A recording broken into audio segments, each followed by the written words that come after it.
नमस्कार, आदाब, सत श्री अकाल, जय भीम, जोहार। मेरा नाम है नवीन कुमार। जो काम इजराइल ने किया है, अगर वही किसी इस्लामी देश ने कर दिया होता तो इसी अमेरिका, इसी इंग्लैंड, इसी जर्मनी, इसी ऑस्ट्रेलिया, इसी फ्रांस, इसी इटली, इसी कनाडा और इसी हंगरी, डेनमार्क और नीदरलैंड्स ने उसके ऊपर हमला बोल दिया होता, उसे आतंकवादी राष्ट्र घोषित कर दिया होता, उसके साथ अपने सारे संपर्क तोड़ लिए होते। लेकिन इजराइल का आतंकवाद अमेरिका की कोख से पैदा हुआ है, तो यही देश उसकी आरती उतारने में जुटे हुए हैं। वरना इजराइल की हिमाकत और लोकतंत्र को लेकर उसकी नफरत देखिए कि अब उसने संयुक्त राष्ट्र के दफ्तरों पर सीधे बम बरसाने शुरू कर दिए। संयुक्त राष्ट्र को धमका रहा है कि अपना दफ्तर छोड़कर भाग जाओ, वरना हम सब कुछ तबाह कर देंगे।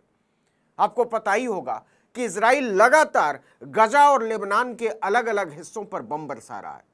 10 अक्टूबर को उसने लेबनान की राजधानी बेरूत में एक रिहायशी इमारत पर हवाई हमले किए।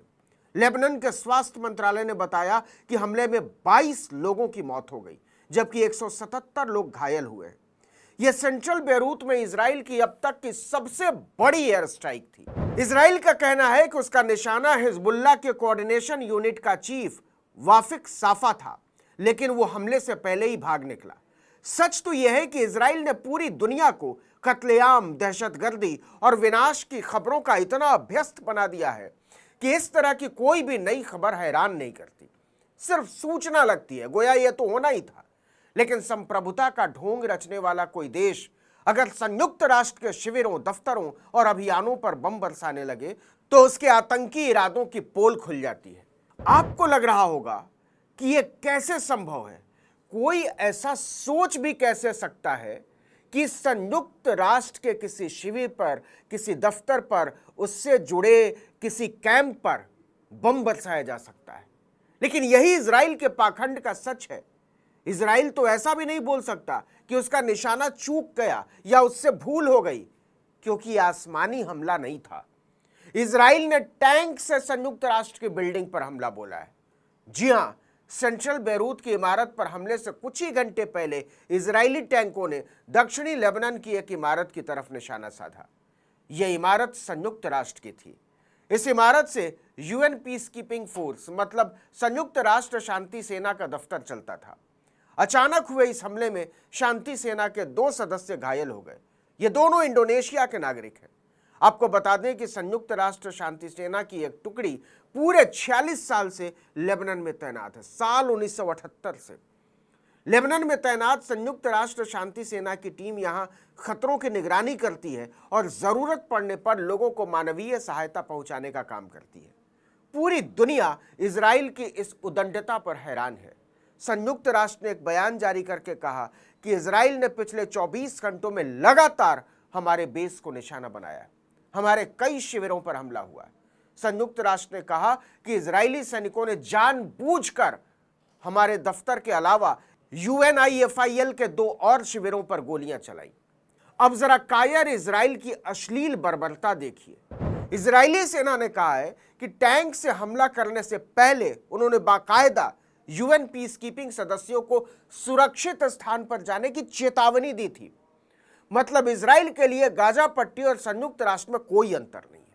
वो न केवल संयुक्त राष्ट्र को धमकाता है, बल्कि खुलेआम उसे अपने दफ्तर और कैंप खाली करके भाग जाने को कहता है और नहीं करने पर उसे टैंकों से तहस नहस कर देता है। आपको बता दें कि इससे पहले सितंबर में भी इजराइल ने संयुक्त राष्ट्र शांति सेना को दक्षिणी लेबनान से हटने को कहा था, लेकिन संयुक्त राष्ट्र ने ऐसा करने से इनकार कर दिया। इस घटना के बाद से पश्चिमी देशों की नौटंकीबाजी देखने लायक है। यूएन पीस मिशन की टीम पर हमले के बाद इटली, फ्रांस और इंडोनेशिया जैसे कई देशों ने इजराइल से जवाब मांगा है, लेकिन पुचकारते हुए कि आपने ऐसी हरकत क्यों की प्यारे। आपको बता दें कि इस समय संयुक्त राष्ट्र के पीस मिशन में 48 देशों के लगभग 10,500 कार्यकर्ता तैनात हैं।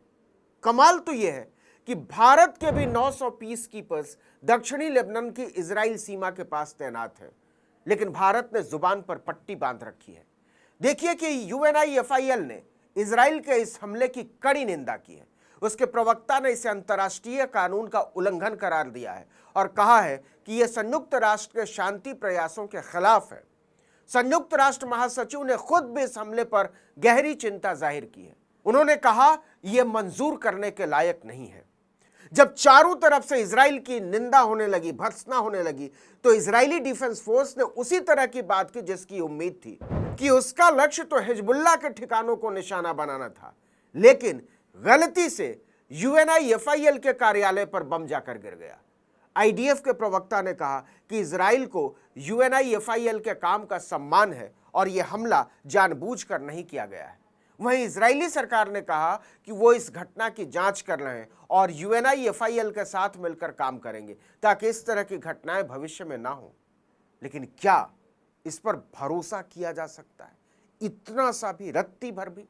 आपको याद दिला दें कि 2023 में गाजा पट्टी पर हमले में बड़ी संख्या में फलस्तीनी महिलाओं, बीमारों, बच्चों और बुजुर्गों के कत्लेआम को संयुक्त राष्ट्र महासचिव एंटोनियो गुटेरेस ने अनुपातहीन और अंतर्राष्ट्रीय मानवीय कानूनों का उल्लंघन करने वाला बताया था। इसके जवाब में इजरायली प्रधानमंत्री बेंजामिन नेतन्याहू ने संयुक्त राष्ट्र पर पक्षपातपूर्ण रवैया अपनाने का आरोप लगाते हुए कहा था कि इजराइल को अपनी सुरक्षा और विकास की जरूरतों के अनुसार फैसला करने का अधिकार है। इसके बाद संयुक्त राष्ट्र मानवाधिकार परिषद यानी यूएनएचआरसी ने इजराइल पर युद्ध अपराधों के आरोपों की जांच करने का आह्वान कर दिया। इतना ही नहीं, संयुक्त राष्ट्र महासभा और सुरक्षा परिषद में भी इजराइल के खिलाफ कई प्रस्ताव आए, कुछ पारित हुए और कुछ अस्वीकार कर दिए गए। इसके बाद तो इजराइल इस कदर बौखलाया कि उसने संयुक्त राष्ट्र महासचिव एंटोनियो गुटेरेस की इजराइल में एंट्री पर घोषित बैन लगा दिया। आपको याद हो तो संयुक्त राष्ट्र महासचिव एंटोनियो गुटेरेस ने जून के महीने में एक बड़ा बयान दिया था कि इजराइल और फलस्तीन के नेता शांति वार्ता फिर से शुरू करें। इतना ही नहीं, गुटेरेस ने इजराइल को चेतावनी तक दे डाली थी कि अगर वो इन्हीं नीतियों पर चलता रहा तो वो न केवल अंतर्राष्ट्रीय स्तर पर अलग थलग पड़ सकता है, बल्कि क्षेत्रीय संघर्ष भी और गहरा हो सकता है। लेकिन इजराइल इस पर शर्मिंदा होने की बजाय और आक्रामक हो गया।